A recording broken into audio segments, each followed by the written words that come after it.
हमारे YouTube channel पर आप सभी का स्वागत है दोस्तों। मैं ब्रिजेश कुमार आप सभी के बीच एक बार फिर से हाजिर हूँ इतिहास के कुछ महत्वपूर्ण प्रश्नों को लेकर, जो आपको टीजीटी, पीजीटी एवं अन्य सभी परीक्षाओं में बहुत ही महत्वपूर्ण साबित होंगे। तो चलिए वीडियो को शुरू करते हैं। पहला प्रश्न है, समुद्र पर्यंत पृथ्वी के शासक को एक राट कहा गया है। ऑप्शन है, ए है शतपथ ब्राह्मण, बी है ऐतरेय ब्राह्मण, सी है तैत्तिरीय ब्राह्मण में, डी है गोपद ब्राह्मण में। इसमें आपका राइट आंसर हो जाएगा ऑप्शन नंबर बी, ऐतरेय ब्राह्मण में समुद्र पर्यंत पृथ्वी के शासक को एक राट कहा गया है। अगला प्रश्न है, सप्तपदी का सही अर्थ क्या है। ऑप्शन है, ए है 7 पग चलना, बी है 7 प्रतिज्ञा या वचन निभाना, सी है 7 पैरों वाला, डी है इनमें से कोई नहीं। इसमें आपका राइट आंसर हो जाएगा ऑप्शन नंबर बी, 7 प्रतिज्ञा या 7 वचन निभाना। अगला प्रश्न है, रामायण और महाभारत में वर्णित स्थलों की पुरातात्विक पहचान किसने की। ए है जी.आर. शर्मा द्वारा, बी है एच.डी. संकालिया द्वारा, सी है ए घोष द्वारा, डी है बी.बी. लाल द्वारा। इसमें आपका राइट आंसर हो जाएगा ऑप्शन नंबर डी, बी.बी. लाल द्वारा। बी.बी. लाल ने रामायण और महाभारत में वर्णित स्थलों की पहचान की है। अगला प्रश्न है, बोगज कोई अभिलेख कहाँ से प्राप्त हुआ है। ऑप्शन दिया हुआ है, ए तुर्की से, बी ईरान से, सी बैक्ट्रिया से, डी अफगानिस्तान से। इसमें आपका राइट आंसर हो जाएगा ऑप्शन नंबर ए, तुर्की से। बोगज कोई जो अभिलेख है यह तुर्की से प्राप्त हुआ है। अगला प्रश्न है, ऋग्वैदिक काल में अश्वत्थ वृक्ष किसे कहा जाता था। ए है बरगद को, बी है पीपल को, सी है आम को, डी है केला को। इसमें आपका राइट आंसर हो जाएगा ऑप्शन नंबर बी, पीपल को। पीपल को जो है ऋग्वैदिक काल में अश्वत्थ वृक्ष कहा जाता था। अगला प्रश्न है, अयोध्या का सर्वप्रथम उल्लेख कहाँ मिलता है। ए रामायण में, बी महाभारत में, सी ऋग्वेद में, डी अथर्ववेद में। इसमें आपका राइट आंसर हो जाएगा ऑप्शन नंबर डी, अथर्ववेद में। अयोध्या का सर्वप्रथम उल्लेख जो है अथर्ववेद में मिलता है। अगला प्रश्न है, किस उत्तर वैदिक कालीन विचारक ने वेदों की महिमा का खंडन किया है। ए कात्यायन, बी है कौत्स ने, सी है पाणिनि ने, डी है बौधायन ने। इसमें आपका राइट आंसर हो जाएगा ऑप्शन नंबर बी, कौत्स ने। उत्तर वैदिक कालीन विचारक कौत्स ने वेदों की महिमा का खंडन किया है। अगला प्रश्न है, ऋग्वेद के नवम मंडल के सभी सूक्त किस एक ही देवता को समर्पित हैं। ए है इंद्र को, बी है अग्नि को, सी है सोम को, डी है रुद्र को। इसमें आपका राइट आंसर हो जाएगा ऑप्शन नंबर सी, सोम को। ऋग्वेद का जो नौवां मंडल है इसके सभी सूक्त जो हैं सोम को समर्पित हैं। अगला प्रश्न है, ऋग्वेद के तृतीय मंडल की रचना किसने की थी। ए है गृत्समद ने, बी है कण्व ने, सी है विश्वामित्र ने, डी है वशिष्ठ ने। इसमें आपका राइट आंसर हो जाएगा ऑप्शन नंबर सी, विश्वामित्र ने। ऋग्वेद के तृतीय मंडल की रचना जो है वो विश्वामित्र ने की है। अगला प्रश्न है, ऋग्वेद का नदी सूक्त किस मंडल में वर्णित है। ए है प्रथम मंडल में, बी है तृतीय मंडल में, सी है षष्ठ मंडल में, डी है दशम मंडल में। इसमें आपका राइट आंसर हो जाएगा ऑप्शन नंबर डी, दशम मंडल में जो है ऋग्वेद का नदी सूक्त वर्णित है, 10वें मंडल में। अगला प्रश्न है, ऋग्वेद के किस मंडल में गायत्री मंत्र लिखा गया है। ए है चतुर्थ, बी है द्वितीय, सी है तृतीय, डी है प्रथम। इसमें आपका राइट आंसर हो जाएगा ऑप्शन नंबर सी, तृतीय। ऋग्वेद के तीसरे मंडल में जो है गायत्री मंत्र लिखा गया है। अगला प्रश्न है, वैदिक काल की सर्वाधिक प्राचीन संस्था कौन सी है? ए परिषद, बी सभा, सी समिति, डी विदत। इसमें आपका राइट आंसर हो जाएगा ऑप्शन नंबर डी विदत। वैदिक काल की सर्वाधिक प्राचीन संस्था जो है वो विदत है। अगला प्रश्न है, वैदिक काल में कौन सी प्रथा प्रचलित नहीं थी? ए विधवा विवाह, बी है बहुपत्नीकता, सी है प्रेम विवाह, डी है सती प्रथा। इसमें आपका राइट आंसर हो जाएगा ऑप्शन नंबर डी, सती प्रथा जो है यह वैदिक काल में नहीं प्रचलित थी। अगला प्रश्न है, 10 राजाओं के युद्ध का विजयी राजा सुदास किस कबीले से संबंधित था?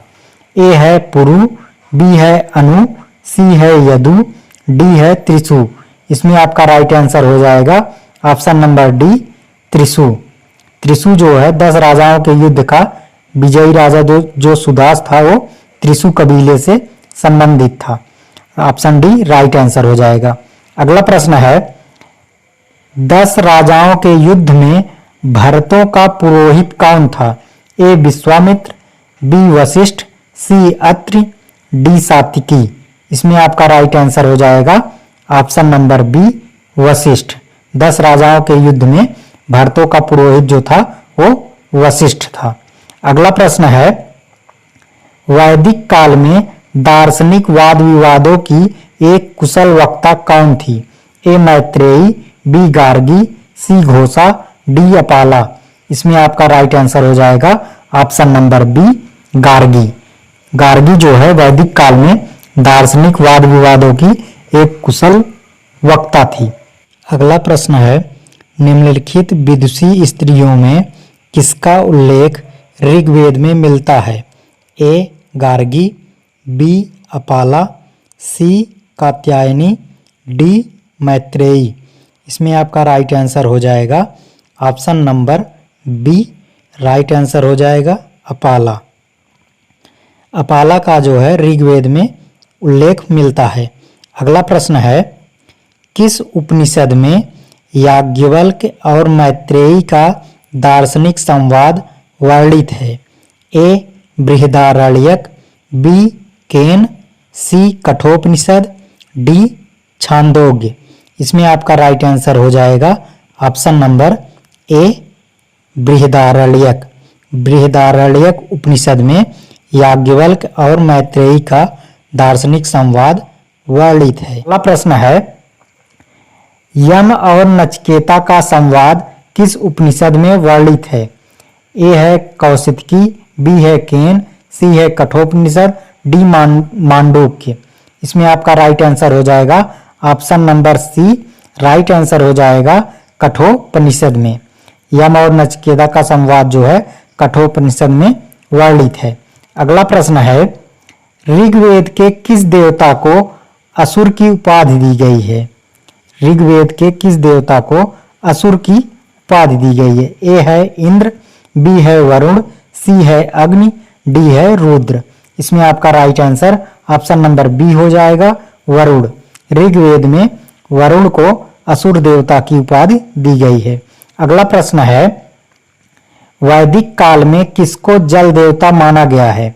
ए Indra, B Varuna, C Pushan, D Ashwin.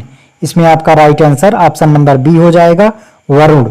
Varun को वैदिक काल में जल देवता माना गया है। अगला प्रश्न है, सतलज नदी का प्राचीन नाम क्या था? A Vitasta, B Satudri, C Vipasha, D Askini. इसमें आपका राइट आंसर हो जाएगा option number B Satudri. Sutlej नदी का प्राचीन नाम जो है सतुद्री था। अगला प्रश्न है, वैदिक काल में चिनाब नदी को किस नाम से जाना जाता था? ए परुषणी, बी सतुद्री, सी वितस्ता, डी अस्किनी। इसमें आपका राइट आंसर हो जाएगा option number D Askini. Askini को वैदिक काल में चिनाब नदी के नाम से जाना जाता था। अगला प्रश्न है, पूर्व वैदिक काल में विनिमय का लोकप्रिय साधन क्या था? ए सोने का टुकड़ा, बी चांदी का टुकड़ा, सी सिक्का, डी गाय। इसमें आपका राइट आंसर हो जाएगा ऑप्शन नंबर डी गाय। पूर्व वैदिक काल में विनिमय का लोकप्रिय साधन जो था वो गाय थी। अगला प्रश्न है, वैदिक यज्ञ परंपरा में होता का संबंध था? ए ऋग्वेद से, बी यजुर्वेद से, सी सामवेद से, डी अथर्ववेद से। इसमें आपका राइट आंसर हो जाएगा ऑप्शन नंबर ए ऋग्वेद से। होता का संबंध जो है वैदिक यज्ञ परंपरा में ऋग्वेद से है। अगला प्रश्न है, बालखिल्य का संबंध किस वेद से है?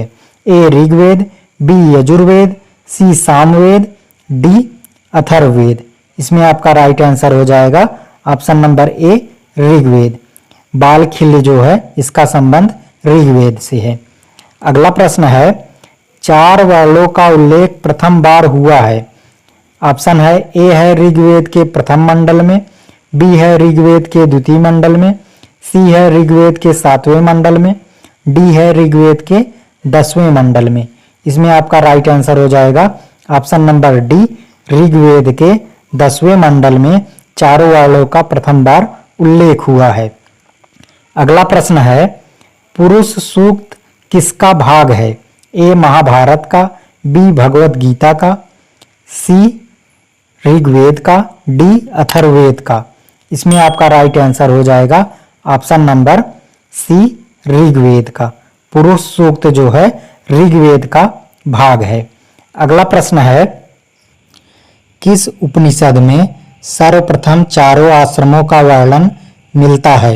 ए ईश में, बी छांदोग्य में, सी बृहदारण्यक में, डी जाबालोपनिषद में। इसमें आपका राइट आंसर हो जाएगा ऑप्शन नंबर डी जाबालोपनिषद में सर्वप्रथम चारों आश्रमों का वर्णन मिलता है। अगला प्रश्न है, ऋग्वैदिक काल में निष्क अलंकरण था? ए कान का, बी हाथ का, सी नाक का, डी गले का। इसमें आपका राइट आंसर हो जाएगा ऑप्शन नंबर डी गले का। निष्क अलंकरण जो था वो गले का अलंकरण था। दोस्तों, हमारा वीडियो आपको कैसा लगा कमेंट बॉक्स में ज़रूर बताइएगा। वीडियो पसंद आया हो तो इसे लाइक, शेयर और सब्सक्राइब करना ना भूलिएगा। मिलते हैं आपसे अगले वीडियो में, तब तक के लिए धन्यवाद।